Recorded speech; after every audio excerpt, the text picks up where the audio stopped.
Ouais, je voyais.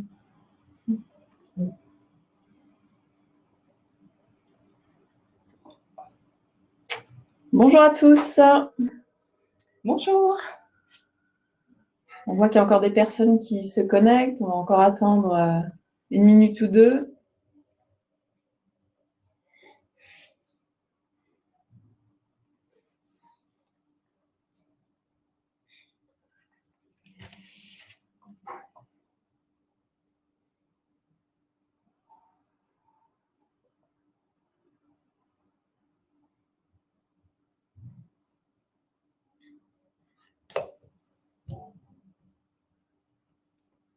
Bonjour, on voit pas mal de monde qui arrive.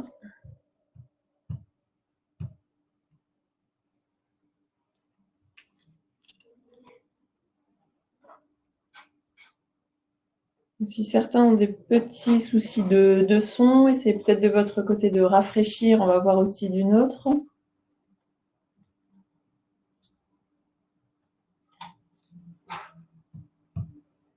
Vous pouvez rafraîchir, hein, revenir sur la page.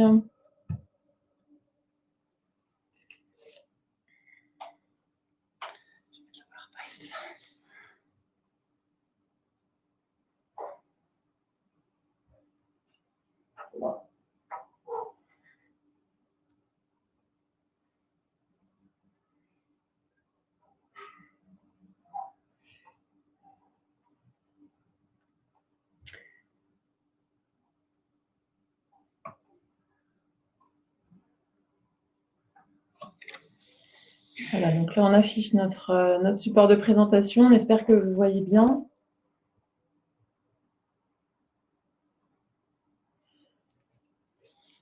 Peut-être le chat, voir si ça fonctionne bien pour tout le monde. Voilà. On nous entend, c'est parfait.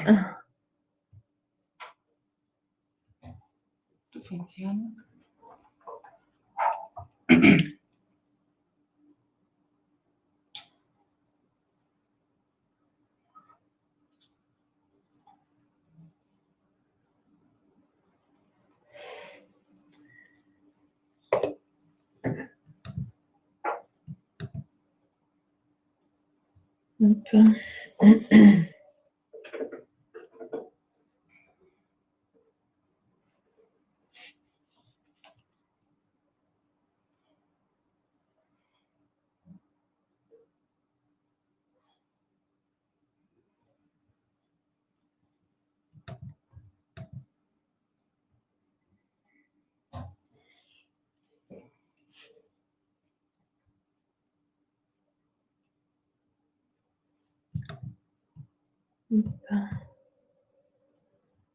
Le son fonctionne apparemment là pour tous. Donc on va pouvoir démarrer.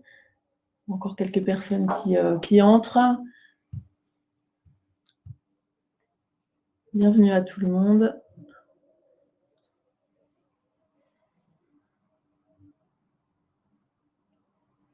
Écoutez, on y va?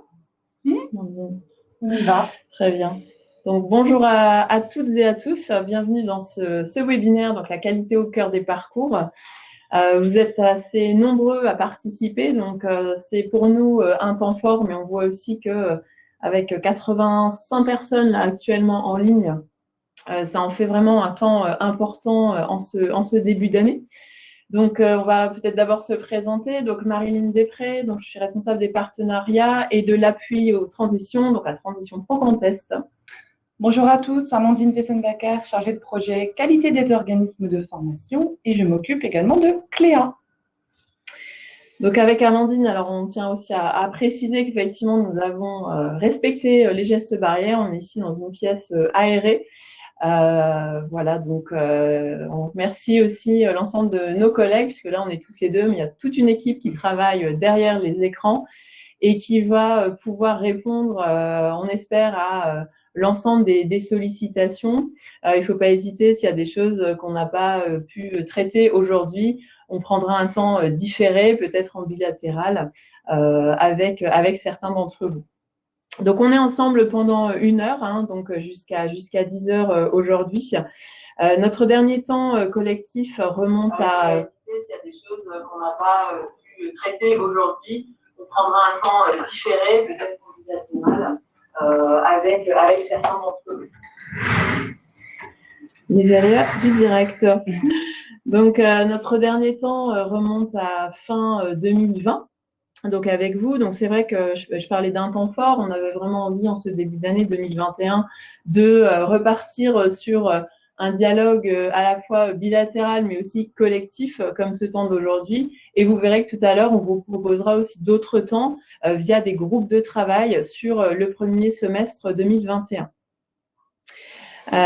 Donc, un replay sera disponible. Donc, vous recevrez cela dans les jours à venir pour les personnes qui souhaitent revoir ce webinaire. Et puis, pour essaimer, partager cela avec certains de vos collègues qui n'ont pas pu être là. On a reçu quelques messages. Donc, oui, on vous confirme, il y aura bien un replay. Donc, ce webinaire s'inscrit pleinement dans l'émission qualité des organismes de formation de transition pro, mais je dirais que c'est aussi élargi. C'est aussi des questions partenariales qu'on va finalement traiter aujourd'hui dans tout ce qui va concerner individualisation, sécurisation des parcours des usagers du Grand Est. Et c'est vrai que on était ravis de voir que parmi les inscrits et vous qui êtes présents aujourd'hui, on va arriver à pas loin de 100 participants.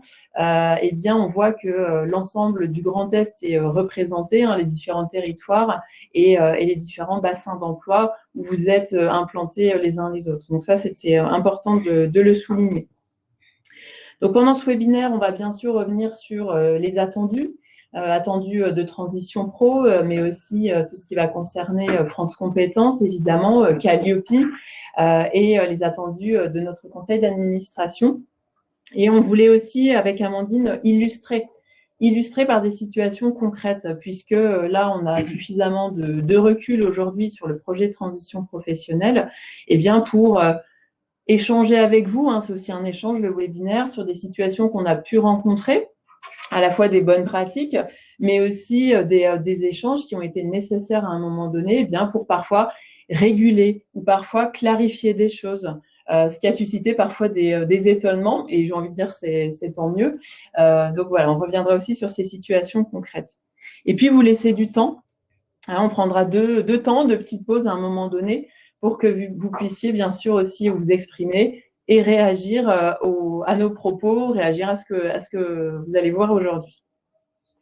Alors, l'année 2021, elle se caractérise par quoi? Par un renforcement de nos moyens autour de la qualité des organismes de formation, autour de la sécurisation et de l'individualisation des parcours, et de plus, avec le plan de relance et le nouveau dispositif transition collective, eh bien, on peut dire que le poids du projet de transition professionnelle peut être plus fort et on pourrait voir une progression finalement des dossiers finançables.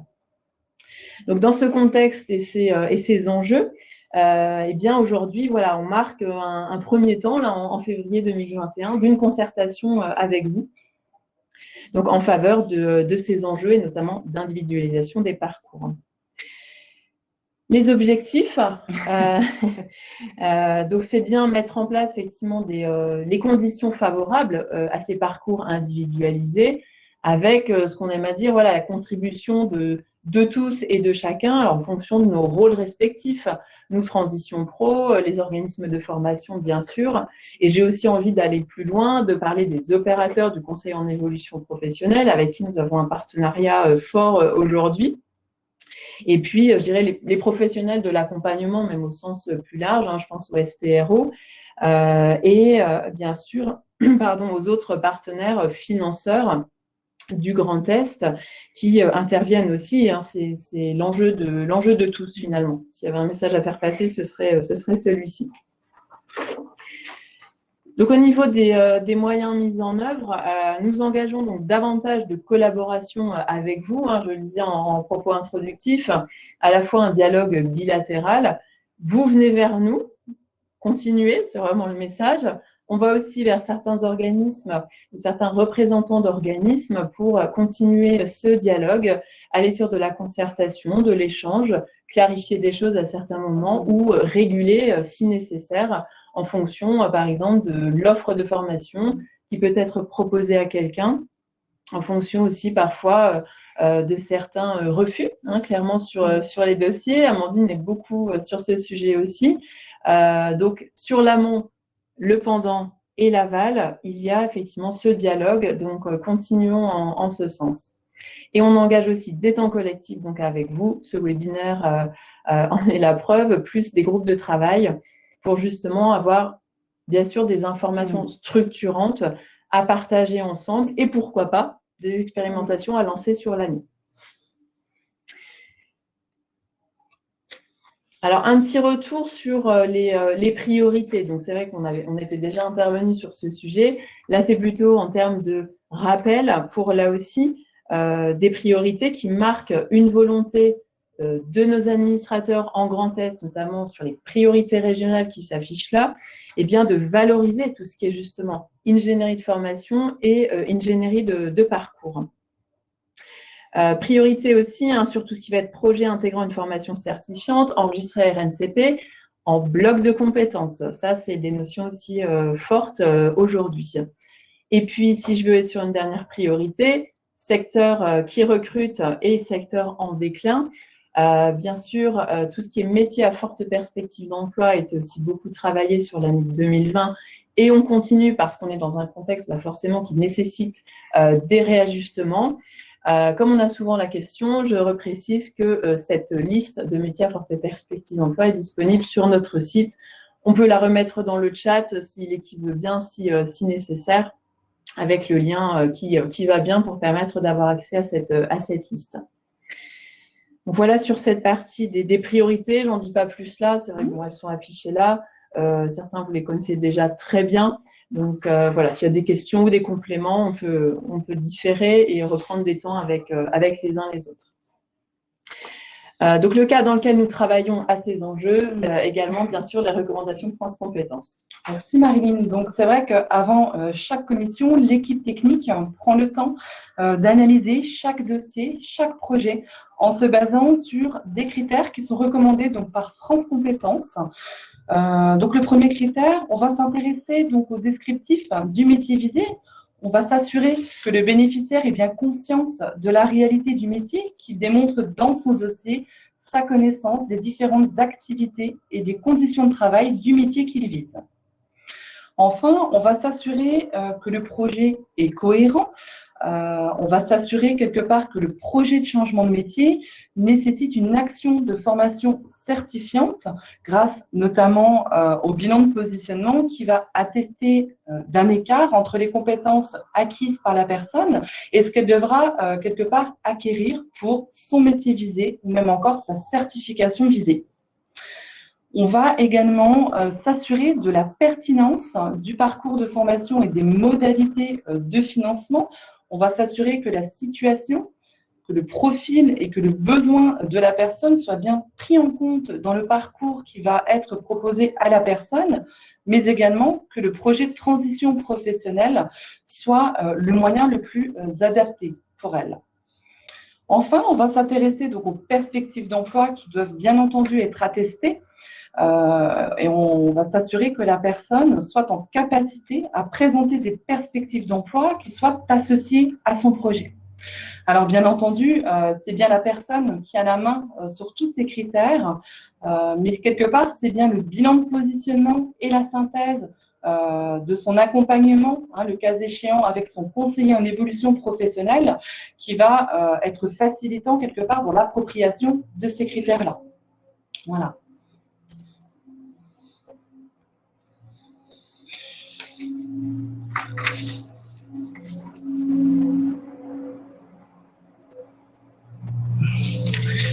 Alors, comme le disait Marilyn au début, on vient de vous donner donc un certain nombre d'informations, notamment sur nos enjeux et les attendus qu'on vient de partager avec vous. On avait envie quelque part de vous entendre, ou plutôt en tout cas de vous lire.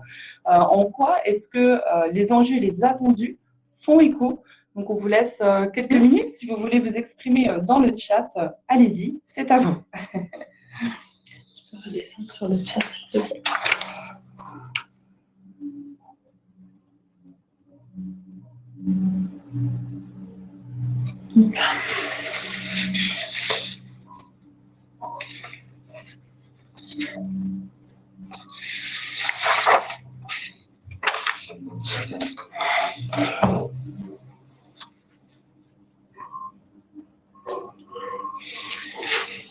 Alors,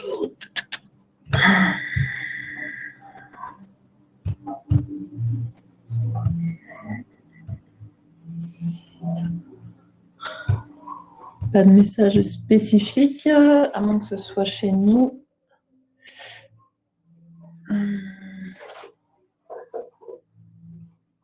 Ouais, un petit bug là sur les messages, je pense. On ne voit rien s'afficher. Non, pas de message spécifique. Vous nous entendez toujours bien? Est-ce qu'on peut juste avoir une ou deux personnes qui nous confirment que vous nous lisez, que vous nous entendez?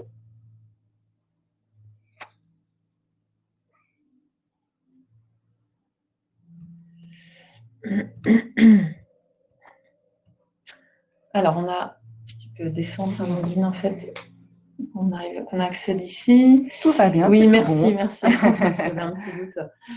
Donc, alors on avait Sabrina qui nous dit écho sur les formations, les blocs de compétences qui sont adaptés aux évolutions métiers et compétences. Très bien. On a d'autres commentaires. Alors, au-delà des perspectives d'emploi, de nombreux candidats envisagent une reconversion professionnelle parce qu'ils sont en souffrance de leur emploi. Ils ne trouvent plus de sens. Comment prenez-vous ce besoin en compte? Alors, on vous rejoint, effectivement, il y a un certain nombre de personnes qui en font état dans la description de leur projet. Et au-delà de la description de leur projet, c'est la description de leur situation. Puisque, Amandine le disait, c'est bien la cohérence finalement du projet, de la situation et la pertinence aussi de ce qu'il y a pu être travaillé avec l'organisme de formation, notamment via le bilan de positionnement, et parfois les professionnels qui accompagnent. Vous savez, le projet de transition professionnelle, le CEP n'est pas obligatoire, mais en tout cas, de plus en plus, on voit qu'il y a des accompagnements qui sont réalisés et qui sont intégrés dans les différentes synthèses. Donc, c'est quelque chose qui est effectivement évoqué lors des commissions d'instruction, le profil de la personne, sa situation, ce qu'elle subit, puisque je pense que c'est de ça dont il s'agit, les personnes qui subissent et qui évoquent aussi parfois des difficultés au niveau psychologique, si on ne parle que du burn-out, mais il y a aussi d'autres choses qu'on peut rencontrer. Donc ce sont des choses qui sont en tout cas mise en avant, puisque importante et préoccupante pour la personne. Est-ce qu'il y a d'autres remarques?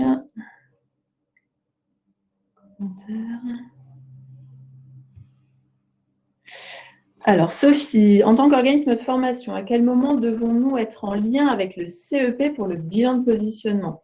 Alors déjà, j'ai envie de dire que, comme je le disais, rien n'est obligatoire au niveau du CEP, mais si la personne exprime à un moment donné, effectivement, qu'elle est accompagnée, c'est vrai qu'on ne peut qu'encourager finalement un rapprochement. Et en discutant avec les CEP, je sais qu'ils partagent. En discutant avec les organismes, on sait qu'ils partagent aussi. Parfois, c'est faute de temps aussi. Voilà, on sait qu'il y a aussi des contraintes au sein des organismes parfois ou des projets. Des fois, il faut aller vite. Ça aussi, c'est des choses qui peuvent être prises en compte. Donc, je dirais que c'est bien en lien avec la personne que ce rapprochement aussi peut se faire. C'est elle qui est actrice de son parcours, c'est elle qui est au cœur du projet de transition professionnelle. Donc, j'ai envie de répondre, c'est le moment opportun de par des échanges avec l'usager, avec le bénéficiaire notamment.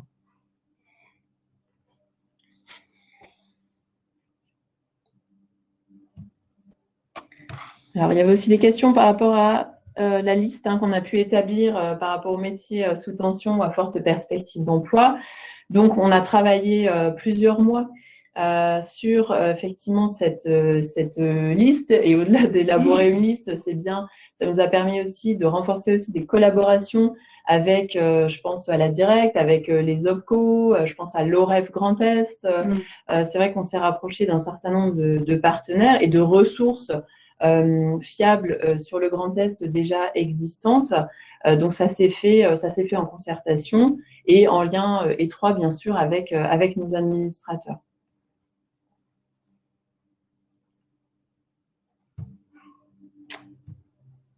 Je ne sais pas s'il y a d'autres choses, sinon on peut y répondre après. Je vois que les collègues répondent aussi à leur tour. Merci à eux. La liste est diffusée, vous la voyez dans le chat.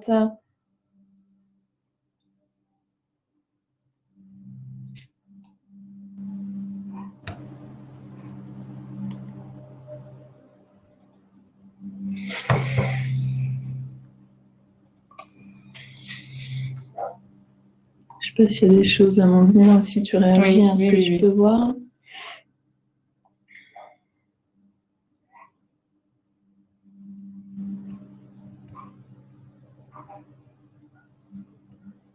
Des candidats pas toujours favorables aux allègements de parcours, effectivement, on sait bien que vous jouez ce rôle-là sur certains parcours en fonction des acquis aussi de la personne, mais il y a effectivement aussi les souhaits de la personne. Et effectivement, parfois, il y a des situations où vous allez pouvoir effectivement exprimer que ce n'est pas possible parce que la personne ne le souhaite pas. Donc, je dirais que là aussi, alors un dialogue peut aussi s'instaurer avec nous. On peut jouer aussi d'intermédiation. Je pensais au CEP, mais je pense aussi à nos équipes. On peut aussi intervenir, expliquer souvent aussi comment ça se passe au niveau de la commission d'instruction mensuellement. Parfois, ces petits rappels ou en tout cas ces informations donnent un déclic où effectivement la personne peut parfois, en tout cas, c'est pas toujours le cas. Et dans ce cas, le dossier est présenté comme tel. Ça reste finalement son choix. Donc, il arrive qu'on puisse intervenir aussi, expliquer un petit peu les choses, remettre dans un contexte, remettre dans le contexte aussi de la commission et du projet de transition professionnelle, et de montrer aussi la plus-value que ça peut apporter, et aller aussi sur du renforcement positif, puisque si la personne a déjà effectivement de l'expérience ou un diplôme en lien, voilà, on va sur ces champs-là avec les équipes, mais parfois ça n'aboutit pas.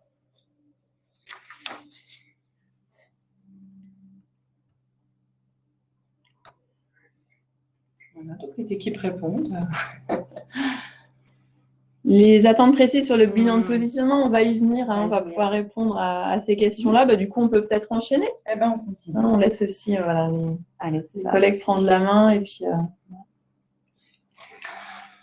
Alors, un petit point qualité, un petit zoom. Alors, effectivement, un petit point qualité avec un enjeu que les actions de formation, évidemment, répondent aux exigences qualité en utilisant les référentiels Qualiopi vraiment comme un levier à la réflexion sur les parcours. Et en 2021, nous allons donc réaliser des contrôles, notamment sur la mesure d'écart. Alors, quand on parle de mesure d'écart, par exemple, ça va être l'écart entre le calendrier prévisionnel que vous allez proposer et ce qu'on peut constater sur le certificat de réalisation. Et nous allons également donc faire des contrôles sur tout ce qui concerne votre approche pédagogique. Voilà. Alors, bien entendu, ces contrôles, c'est avant tout un dialogue et de la transmission d'infos et de la concertation. Nous, c'est vraiment ce qu'on souhaite, en tout cas, mettre en place sur 2021.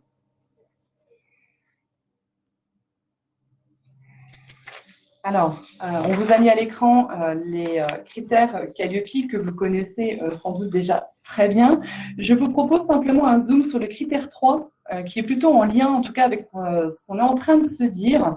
Au niveau du critère 3, donc l'adaptation au public bénéficiaire des prestations et des modalités d'accueil, d'accompagnement, de suivi et d'évaluation mises en œuvre.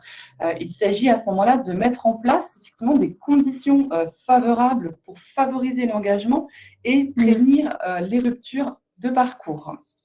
Voilà. Donc, on ne va pas réinventer les critères, ils sont là, ils sont bien. Alors, la suite des critères, là, je vous propose, si vous en êtes d'accord, de faire un zoom sur le critère numéro 7. Donc, il s'agit là, il est question du recueil et la prise en compte des appréciations et des réclamations formulées par les parties prenantes aux prestations délivrées. Donc là, c'est vraiment, quand vous êtes amené à avoir des réclamations, comment vous les analysez, comment vous pouvez vous en emparer finalement et quelles actions vous allez mettre en œuvre. Clairement, comment vous vous inscrivez dans une démarche d'amélioration continue. Voilà. Donc, on aura l'occasion, comme le disait Marilyn, d'en rediscuter ensemble, bien entendu.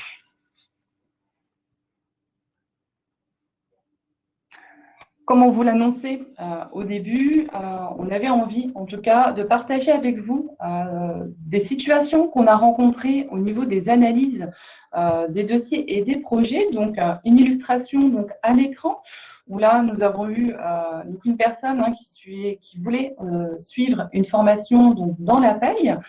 Il nous a informé qu'il avait déjà suivi une formation en comptabilité qu'il a mise en application.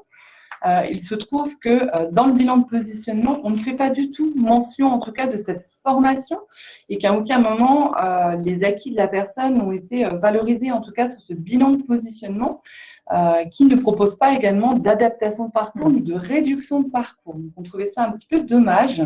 Ce qui s'est passé, concertation, échange avec l'organisme de formation, où on a pu convenir d'une réduction donc, de 35 heures.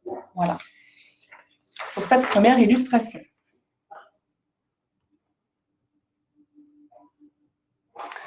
Alors, une seconde illustration où madame souhaite suivre une formation dans le secrétariat, donc à la lecture du parcours et du projet de la personne, un module a été ajouté. Alors, on nous a expliqué effectivement que c'était pour une meilleure employabilité pour la personne. Donc, avec ça, on est plutôt favorable à la proposition. Simplement, ce qui a été un petit peu dommage, c'est que la réponse, finalement, elle a été la même pour tout le groupe. À aucun moment, la réponse n'a été individualisée, elle a été standardisée. Par ailleurs, on a constaté à la lecture du projet de la personne que l'usager, finalement, ne s'était pas emparé de cette proposition-là parce que ne faisait aucun lien dans son projet de ce module-là, ne l'évoquait à aucun moment dans son projet. Donc après, effectivement, échange avec l'organisme de formation, le parcours a été réajusté. Donc voilà, donc on est vraiment sur une idée de dialogue sur ce genre de situation. Et le plus en amont possible. Oui, tout à fait. Oui, tout à fait. Le plus en amont possible. Une autre situation où là, il s'agit d'une personne qui exerce en tant qu'opérateur et qui souhaite devenir technicien supérieur. Donc, à la lecture du bilan de positionnement, ça manquait de visibilité, en tout cas de la cohérence du parcours, puisqu'il ne précisait pas finalement quel métier la personne souhaitait exercer, ni les perspectives, c'est-à-dire ce qu'elle allait en faire. Donc, ne pas hésiter à aller plus loin quelque part dans le bilan de positionnement. Donc, on a pu obtenir un recueil des informations manquantes sur ce bilan de positionnement.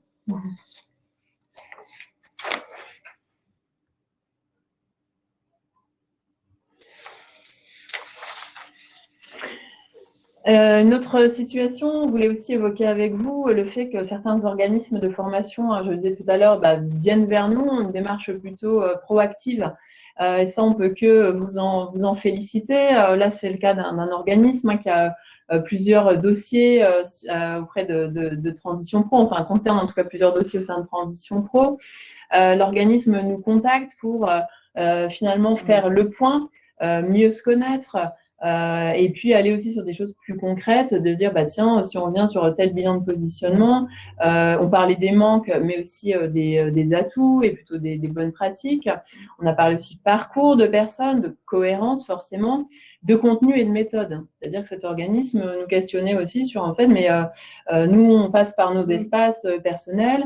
Là, on est en lien avec vous sur le partenariat et l'instruction, puisqu'on était plusieurs à ce rendez-vous-là et on est en interservice, ce qui était très intéressant, pour finalement se dire, arriver à des étonnements. L'étonnement de se dire, mais on ne pensait pas qu'on pouvait vous solliciter, par exemple, dans cette phase-là, peut-être très en amont des choses, pour pouvoir envisager effectivement et ouvrir, ce qu'on appelle ouvrir le champ des possibles. Ça ne concerne pas tous les dossiers, mais peut-être sur une situation particulière et puis 2 mois après sur une autre, peut-être que vous, en tant qu'organisme, vous avez aussi des idées. Donc, j'ai envie de dire, échangeons sur ces idées. On verra ce qui est possible en tout cas. Mais voilà, si on a quelque chose, un message fort à passer, c'est à vous encourager effectivement à innover. Alors, le terme, peut être pris. Mais en tout cas, c'est un peu ça, c'est de sortir peut-être un petit peu des habitudes, finalement, si je le vulgarise comme ça, et d'échanger avec nous sur des choses qui sont finalement possibles. Certains de nos organismes disent aussi, mais oui, mais si on fait ça, on a peur que les coûts augmentent et que du coup, ça puisse être refusé au sein de la commission de transition pro. J'ai envie de dire peut-être, mais peut-être pas. C'est-à-dire que on peut effectivement avoir parfois un surcoût sur un module complémentaire ou voilà sur des idées que vous avez eues à un moment donné et qui apparaîtront, mais on peut peut-être aussi réduire d'autres choses du coup. Donc c'est un peu ce jeu-là, j'ai envie de dire, qui peut se jouer et aboutir à des choses intéressantes et qui sortent un peu de l'ordinaire, peut-être. Oui. Voilà pour cet exemple.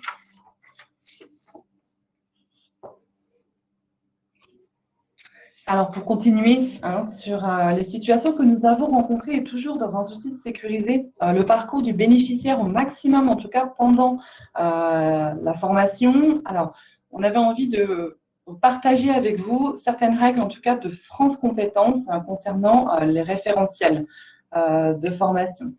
Donc, pour les référentiels de certification qui comprennent un nombre d'heures de stage, sachez que la limitation de la rémunération pour le salarié sera limitée strictement au référentiel. Ça veut dire quoi? Ça veut dire que si des heures de stage sont rajoutées, à un moment donné, la personne, elle devra poser soit des congés payés, peut-être des RTT ou des congés sans solde pour aller jusqu'au bout de son parcours. Donc, ce qu'on vous demande effectivement, dans la mesure du possible, c'est quelque part de mesurer l'impact. Peut-être que la personne, elle sera au clair avec ça et qu'elle aura des solutions alternatives, mais peut-être pas. Et c'est vraiment aussi pour limiter quelque part les ruptures de parcours qu'on a pu peut-être en rencontrer, en tout cas ces derniers temps. Autre cas de figure, un référentiel de certification qui ne comprend pas d'heures de stage. Sachez qu'on va limiter la prise en charge du salaire à hauteur de 30% des heures théoriques. Donc, encore une fois, ça va impacter également pour la personne. Il va y avoir des impacts où elle devra, encore une fois, poser des congés payés, des RTT ou des congés sans solde, en tout cas pour aller jusqu'au bout du parcours. Voilà, donc on tenait également à vous en faire part.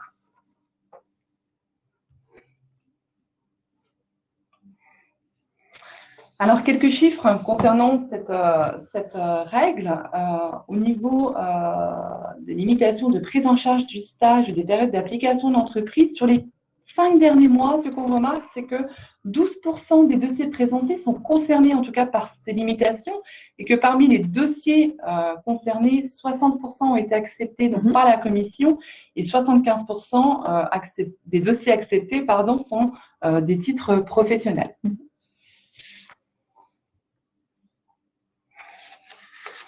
Alors, si on devait résumer les bonnes pratiques, toujours en lien avec les exigences Calliope, ce qu'on attend, c'est une analyse du métier que la personne elle occupe et du métier qu'elle envisage, un diagnostic des compétences qu'elle a acquises et des compétences qui lui restent à acquérir pour sa certification ou pour le métier visé.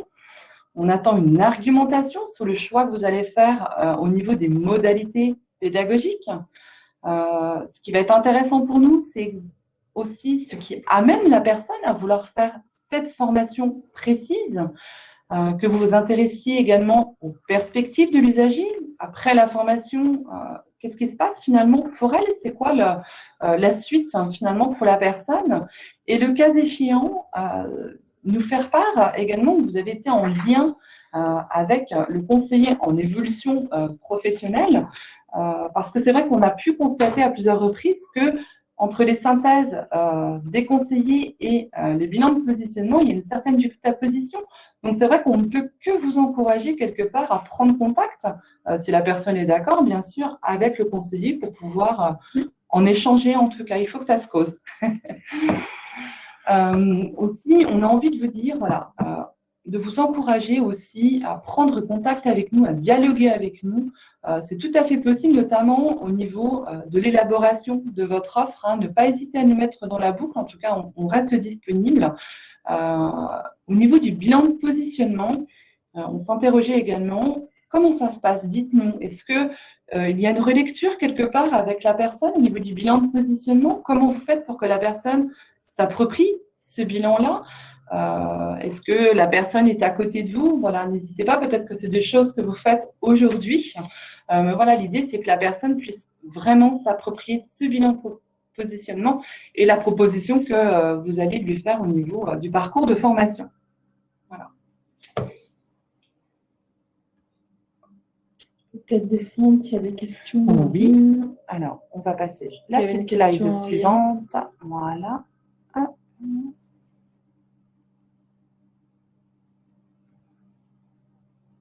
Alors, vous avez une question? Une réaction, c'est ça? Par rapport au bilan, oui. Est-ce que tu veux changer?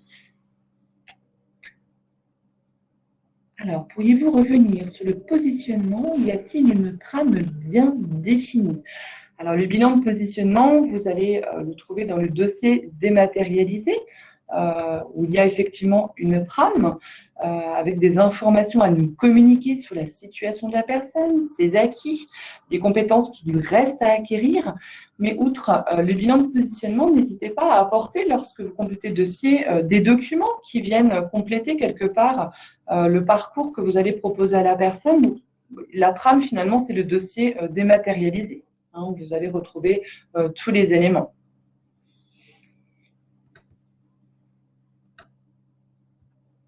Une question, apporter des précisions sur le stage. Alors, lesquelles, sur quel point, si vous-même, vous pouviez nous éclairer un tout petit peu. C'est vrai que ça peut paraître un petit peu technique. C'est pour ça qu'on a prévu des collègues avec nous pour pouvoir répondre à vos questions. Des précisions sur le stage au niveau des 30%, peut-être. Voilà, on vous laisse préciser. Il y a aussi Jessica qui précise ensuite à ta question de dire qu'on est interrogé pour savoir les pratiques. Donc Jessica, nous le faisons lors d'un entretien. Il signe, donc la personne signe et part avec une copie signée. C'est parfait. Donc, après, c'est sûr, lorsqu'on retrouve un petit peu ces éléments dans la formalisation de la personne, dans le cadre de son projet, etc., on voit cette cohérence, c'est ce que tu disais, hein, et les synthèses CEP, parfois les bilans de positionnement, effectivement, tu disais, ça se juxtapose, mais on peut positiver aussi la chose en disant qu'il y a une certaine cohérence, et tant mieux. Oui, tout à fait. Et ce qui va le plus compter, effectivement, c'est cette appropriation par la personne sur le distanciel, le présentiel, ça correspond à ses besoins, à sa vie d'aujourd'hui, parce que voilà, les choses peuvent bouger aussi à titre personnel. Donc voilà, voir si c'est bien approprié. Tu parlais d'employabilité dans une des situations, ça aussi, dans les perspectives d'emploi, que nous précise la personne, et ce qu'il y a effectivement dans les bilans, est-ce qu'il y a une bonne appropriation, ça se voit assez rapidement, j'ai envie de dire, sur ces sujets-là. C'est vrai que quand on est avec, j'imagine, l'usager, il peut peut-être y avoir des réajustements. C'est quoi le jeu finalement qui se joue entre l'organisme de formation et puis le bénéficiaire? Donc, dites-nous, voilà, on vous laisse vous exprimer. Donc, Sophie nous dit que le bilan fait l'objet d'un entretien avec le chargé de recrutement. D'accord, merci Sophie. Et on a la précision sur la question des 30%. Question. Donc là, je vais peut-être laisser l'équipe technique pouvoir répondre à Adeline. Oui, Julien. Voilà, c'est parti. Tu descends sur Ok, bien. Je propose de continuer toujours avec cette optique de sécuriser le parcours du bénéficiaire. On avait envie de vous expliquer un petit peu l'écosystème du projet de transition professionnelle, même si évidemment, on a parfaitement conscience que le système est parfois complexe, qu'il est subi par nous, par les professionnels, par différents acteurs. Mais quelque part, on se dit que ça doit être au maximum transparent pour le bénéficiaire. C'est-à-dire que quand, en tant qu'organisme de formation, donc il y a des changements de modalités pédagogiques, des changements au niveau du calendrier, sachez que vous n'êtes pas tout seul derrière, que évidemment, il y a le salarié pour qui ça peut avoir un impact fort, notamment au niveau du salaire, au niveau de la relation qu'il a avec son employeur, et ça peut engendrer quelque part un risque de rupture. Donc, dès lors où il y a des modifications de calendrier, des changements de modalités pédagogiques, dès que ça impacte le parcours de la personne, on vous demande vraiment de nous mettre dans la boucle le plus tôt possible pour qu'on puisse anticiper et ensemble trouver des alternatives. Parce que derrière, vous avez également un employeur qui va rémunérer son salarié. Alors, on va le rembourser, évidemment. Mais n'oubliez pas que derrière, il y a quand même un employeur qui rémunère son salarié. et une instance paritaire qui prend des décisions sur des financements. La commission se doit d'être dans la boucle dès lors où il y a une modification au niveau du calendrier, ce qui impacte souvent une modification au niveau des coûts. Donc voilà, n'hésitez pas à vous rendre dans les espaces sécurisés sur notre site internet pour nous faire part le plus tôt possible de toute modification. Surtout, c'est vrai qu'en ce moment, voilà, on peut être amené à avoir pas mal de changements. Voilà. Alors, on voit qu'il y a déjà eu pendant ces échanges des questions. On laisse encore un petit temps de respiration. Je vais cliquer. Hop. Voilà. Voilà. Donc voilà ce qui nous importait par rapport à ces différents sujets, c'est de voir un petit peu vos réactions. On pense que certains, effectivement, ça peut à la fois rassurer sur peut-être des pratiques déjà existantes, amener des craintes chez d'autres, amener voilà, une ouverture à certaines choses. Donc bon, on laisse un petit temps là à nouveau pour que vous puissiez vous exprimer.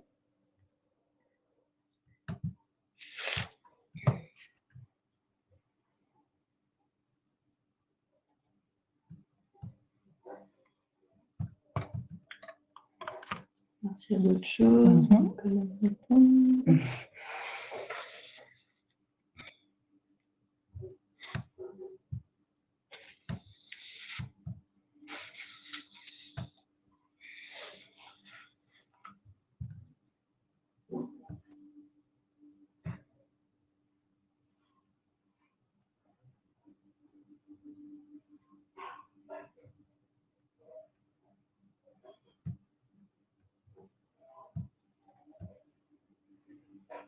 Alors moi, c'est rassurant d'avoir la possibilité d'échange, de dialogue avec vous et vos équipes, Sabrina.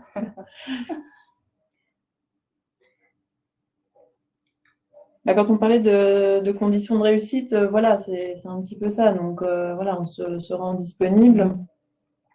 Et au sein de Transition Pro, voilà, on a effectivement plusieurs services qui œuvrent et qui mettent ces conditions-là en place. Donc vous serez de toute façon aiguillé vers les bonnes personnes en fonction des préoccupations.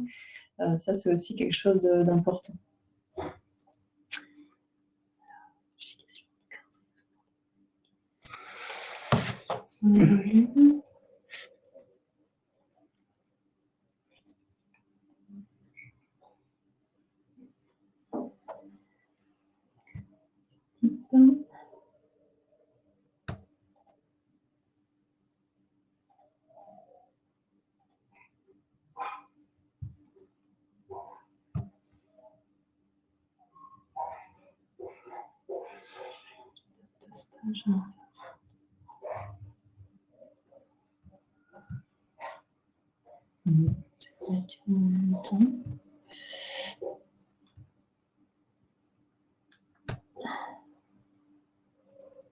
Certains sont rassurés. Il y a d'autres questions effectivement plus spécifiques. Oui. On voit concernant les stages, on voit que les préoccupations se situent là. On en prend bonne note. Oui. Comme on disait, on a les groupes de travail qui arrivent. Donc, nous aussi, quelque part, de nous inspirer aussi de ce qui se passe là pendant ce webinaire pour revenir avec vous en groupe notamment sur des préoccupations. Alors sans certification, non, ce sera pas forcément effectivement possible, puisqu'on est bien sur des formations certifiantes. Mais encore une fois, on peut échanger sur tout ce qui va concerner les modules, les blocs de compétences et comme on le disait tout à l'heure, il y a un dialogue qui peut s'instaurer et on a envie de s'imprégner nous aussi de ça. Tout en disant pas on va pouvoir faire quelque chose dans les 15 jours, mais en tout cas s'il y a des choses de possibles et on dit d'expérimental, c'est là où on va le traiter peut-être plutôt dans les groupes. Tout à fait. Mais on voit que ça en inspire certains qui veulent faire bouger un petit peu les lignes.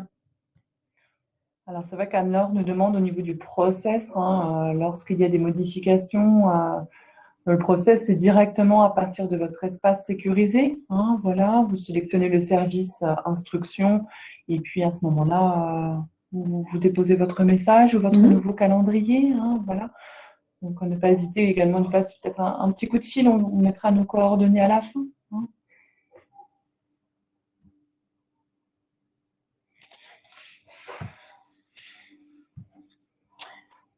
Oui, Lionel Lemaire. En cas de doute, contactez-nous. C'est un peu ça. Oui. C'est un peu ça.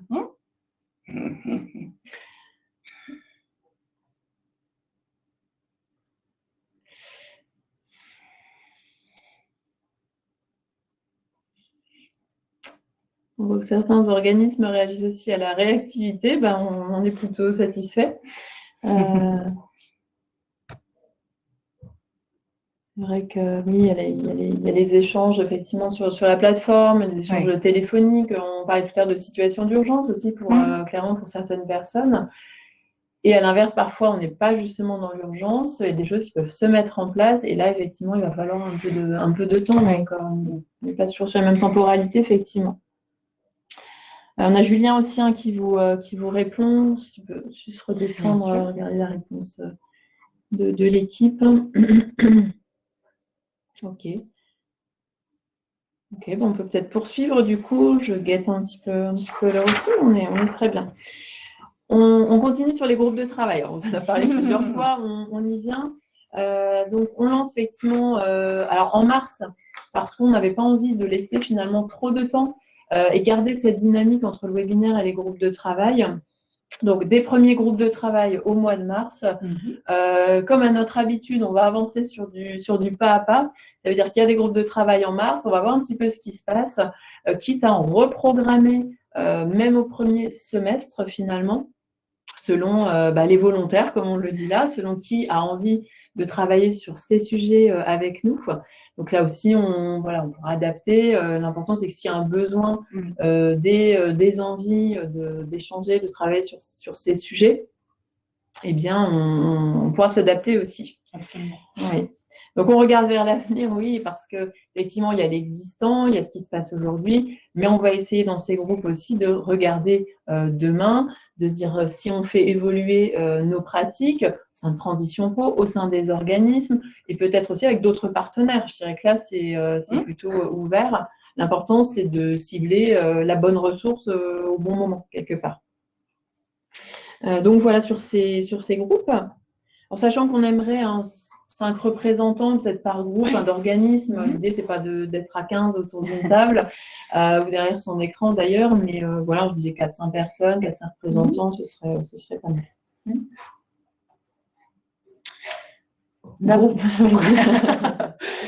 Alors, ce qu'on vous propose au niveau de la première thématique, donc il y aura lieu le premier groupe de travail, donc le mardi 9 mars, donc de 9h à 10h30, avec un objectif, voilà, comment, au niveau du bilan de positionnement, comment faire un outil incontournable pour la construction de parcours malgré son caractère obligatoire. Donc, comme l'a dit Marilyn, 5 représentants d'organismes de formation maximum.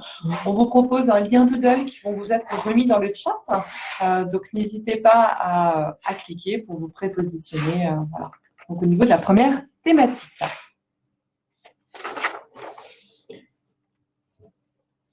Deuxième thématique, donc le mardi, on garde les mardis matins finalement, 9h, 10h30, sur l'ingénierie pédagogique et financière. Donc là, effectivement, à partir du bilan de positionnement, on pourra étudier ensemble eh bien, quelles adaptations sont possibles ou seraient possibles dans l'avenir.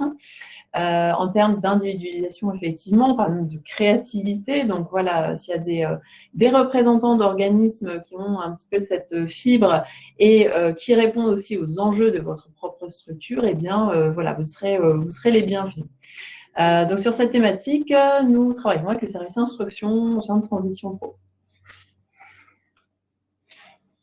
Et enfin, la thématique numéro 3, nous vous proposons un temps d'échange le mardi 30 mars de 9h à 10h30 en collaboration avec notre service gestion autour du certificat de réalisation. On aimerait vous proposer d'être appui quelque part dans l'appropriation du certificat de réalisation et comment lui en donner, comment en faire en tout cas un outil de suivi, un outil de parcours. On sait que récemment, nous avons eu pas mal de questions autour du certificat de réalisation. C'est pourquoi on vous propose un temps d'échange. Donc, rendez-vous le 30 mars de 9h à 10h30. Alors, on voit des représentants d'organismes qui nous disent déjà être intéressés par les thématiques. Donc, on va dans le chat pouvoir vous mettre dès à présent les liens de connexion. Et puis, comme ça, vous pourrez déjà vous prépositionner, même voilà, on parle de prépositionnement et pas forcément d'engagement définitif. De toute façon, on reviendra vers vous avant ces dates-là, mais ça permet pour vous aussi de faire un save the date et de bien bloquer ces dates-là qu'on a déjà fixées donc au sein de Transition Pro.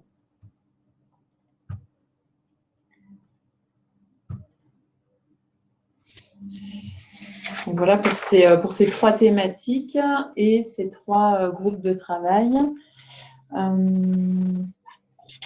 Voilà, c'est en train. Merci Floriane. Alors, on va vous mettre le lien pour la thématique numéro 2. Elle arrive.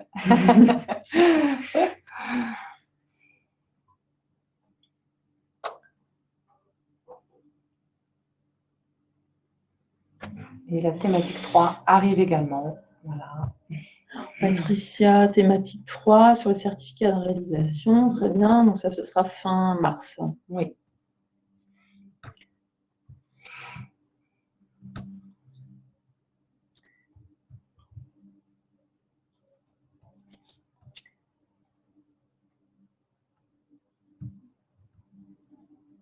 Hop, donc voilà, pour ces différents groupes.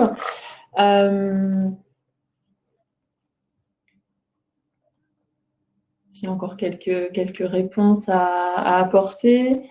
Encore une fois, s'il y a des choses qu'on n'a pas forcément évoquées là, qui comptent pour vous, on reprend contact par la suite. Vous allez avoir donc le replay dans quelques jours sur vos boîtes mail et puis et ces liens qu'on repartagera. On va déjà voir un petit peu là suite au webinaire qui se prépositionne, voir les sujets qui comptent et sur lesquels vous avez envie de plancher avec nous. Donc voilà, écoutez, on va vous remercier. Oui. Merci à tous. Voilà, vous étiez 100 participants sur 130 inscrits, donc super, très forte mobilisation aujourd'hui. Donc, on remercie aussi les équipes qui sont avec nous sur à la fois l'organisation et le jour J donc sur ce webinaire. On espère avoir répondu à la plupart des questionnements et des interrogations, mais comme vous l'avez compris, il y a une suite. Oui. Donc, on a hâte aussi de poursuivre sur ces sujets-là, sur ces enjeux qui sont partagés. Sur lesquels il y a déjà des choses vraiment intéressantes qui se lancent, oui, et qui sont réalisées. Je pense qu'on peut aller encore un petit peu plus loin, effectivement, mais ce sera aussi l'occasion de vous entendre, effectivement, sur vos pratiques, vos enjeux, par les enjeux de structure. C'est vrai qu'on voit bien qu'il y a des choses vraiment qui se dessinent. Donc voilà, merci pour tout ça. Merci Amandine. Merci Marine, merci à vous pour votre mobilisation et on vous dit à très bientôt, en tout cas lors des groupes et même pour les échanges avec nous, n'hésitez pas.